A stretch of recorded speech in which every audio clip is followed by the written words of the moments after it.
All right, Shalom. This is your brother Shamar from the Phoenix camp. And with that being said, I want to give all honor, glory, and praise to Yahweh, Bahasham Yahweh Shai, Bahasham Rakakadash. Double honors to the elders of Great Millstone, and peace and salutations to the brothers that are doing this work in truth and sincerity. And we jump right into the scriptures. In Micah 7 and 2, it says, "The good man is perished out of the earth, and there is none upright among men." So that's the state of the world today. There really is none upright among men, and that because 2/3 of our people, you so-called Black Latino Native Americans, you're wicked. You're wicked. You're wicked, whether you want to believe it or not, man. So the good man or the faithful man, I think it goes into the word faithful. It says, godly, faithful, kind, godly, pious, faithful ones. So the faithful ones, those that really serving the Most High, is perished out of the earth. Because the majority of our people are wicked. Only a small remnant, only the 144,000 and the 1/3 are considered righteous or good or faithful by the Most High.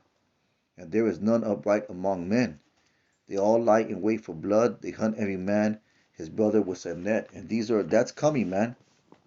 These are the times that are coming, where everybody's gonna be just cutthroat with each other. We refer to the movies like The Purge and other apocalyptic movies where you witness a cutthroat world, a cutthroat society. That's how men treat each other, man. That's how men act one towards another. And the situations that are coming, being famine of the bread, famine of the word, war, rumors of war, these things that are coming, these pandemics and so on and so forth, these unrighteous decrees, all these piling up of wickedness and evil, they're going to cause men to be a cutthroat one to another. So I'm going to run that back again. So the good man is perished out of the earth, and there is none upright among men. They all lie in wait for blood. That means they're all ready to kill each other. And they're gonna kill each other for the purpose of sustaining their own life. They hunt every man his brother with a net. And that's gonna happen too. These race wars are coming. These preppers, they're preparing for that, man. They're preparing to lie in wait for blood. They're preparing to hunt every man his brother with a net, man. They're preparing for the dog eat dog society that they dream about, man. They dreaming about this, because in their twisted mind, they think the so-called white race is gonna come out on top, or the Edomites, which are the Edomites, man. The majority being Edomites. Said that they may do evil with both hands earnestly. So with both hands earnestly, so you got to picture that, man. That means they're gonna put effort and energy to destroying each other, man. The prince asketh and the judge asketh for reward. And that reward, I think, is goes to bribe. And that's how the government is set up today. It's all a system of corruption. These wars that you see going on, it's for the benefit of the elites. They make money off these things. There's a saying, I forgot how it goes exactly, but basically it's something to the effect, when blood is flowing, that's the time to make money. So that's why they want war. That's why these elites, they like to make wars, because they profit off those things. They profit off wars. They profit off the loss of life, because they're wicked, man. They're wicked. They make bribes with the government and with other powers that be to do certain things, to set up certain systems, to break down certain rulers, governments, and economies for their own purpose. And that's what you see going on right now, man, with this whole Ukraine Russia deal, man. You're seeing that. You're seeing that what you think is a some type of territorial political uh, disagreement that caused the war. It's actually people in high places of government getting paid, man. If you want to believe it or not, there's movies like that. The Lord of War, and there's another movie I forgot the name, where basically they selling weapons to these different governments, and they profit off it, man. So basically, they profit off of war. There's a lot of corruption and and bribery that goes with that. It says that they may do evil with both hands earnestly. The prince asketh, and the judge asketh for reward, and the great man he utters his mischievous desire. So they wrap it up, So hey, that's what they're doing right now, man. That's what you see going on. And you're gonna see the worst of the worst of people, man. These are the times that are coming. Why would he say? Why do we say that? Because these are the times that are prophesied in the scriptures. It says, the best of them is a brighter. It says a brighter. Let's get the word brighter. It's a lot. It says a uh, brighter thorn prick. It says, the most upright is sharper than a thorn hedge. The day of thy watchman and the visitation cometh, thou shalt be their perplexity. Let's get that word perplexity. They're confounding, their confusion. Okay. So it basically, the best of them is a brighter, the most upright is sharper than a thorn hedge. That speaks of, that's basically speaking of violence, man. The day of the watchman, the visitation come shall be perplexity, shall be their perplexity. So what is a brighter? That's the word thorn, and sharper than a thorn hedge, and the most upright is sharper than a thorn hedge. So what do those things do? They let blood, or they cause blood to be spilled. So the day of the watchman, thy visitation coming now shall be a perplexing, but the Lord's going to confound them, man. The Lord's going to confound them. They're going to put them in a state of perplexity because the scripture says he's not going to his enterprise to continue or to pass, roughly paraphrasing.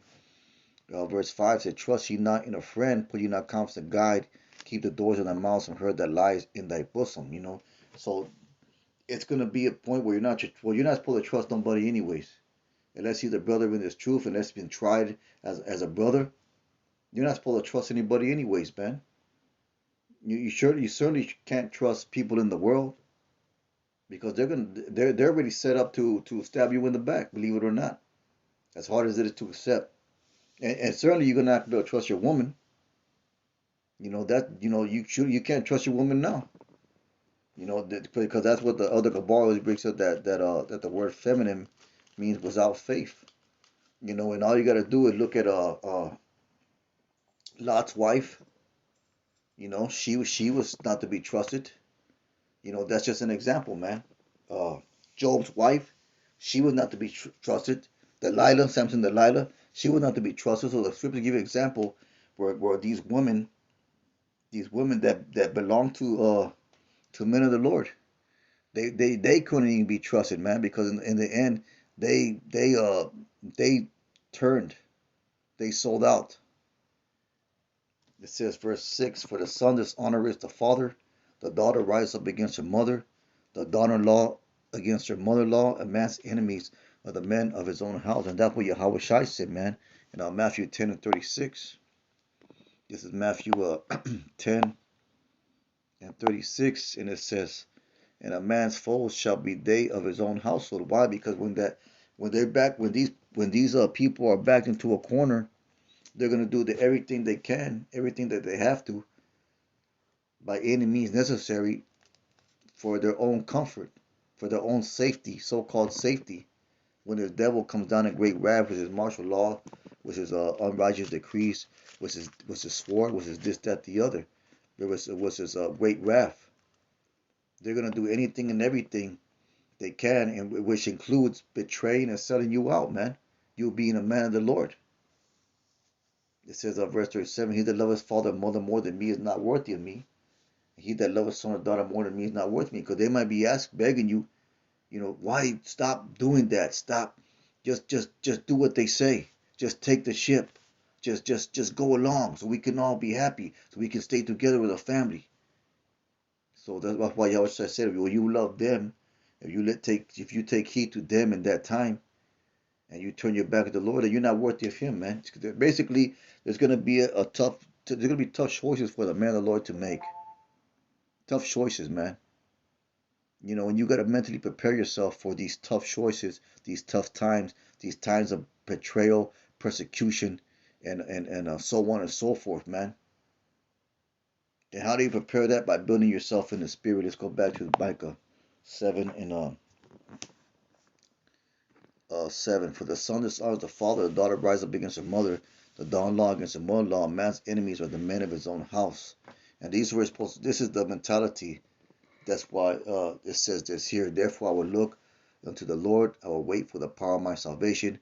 my power will hear me. So that's what it is. That's the mentality. That's the type of spirit that we are supposed to have. Rejoice not against me, O mine enemy.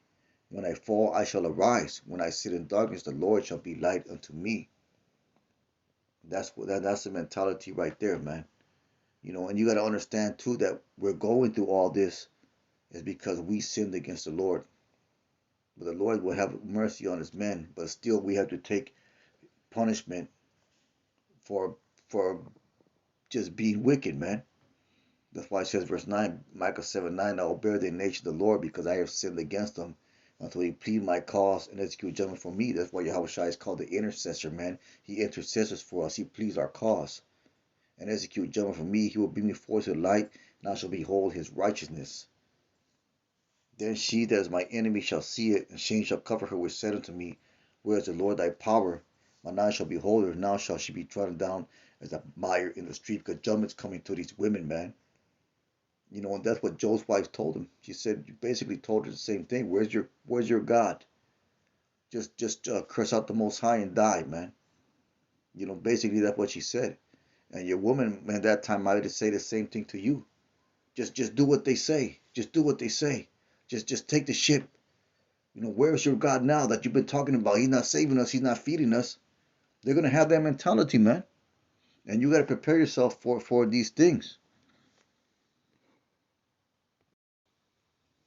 With that being said, just a real quick lesson. Most High One Hope was edifying. These are things that you gotta meditate and reflect upon, man. The things that are coming, and also build up your faith for. So with that being said, I hope it's edifying lesson. I want to give all honor, glory, and praise to Yahweh Bashim Yahushai. Kahala Yahweh Bashim Yahushai. Brothers keep on pushing. Shalom.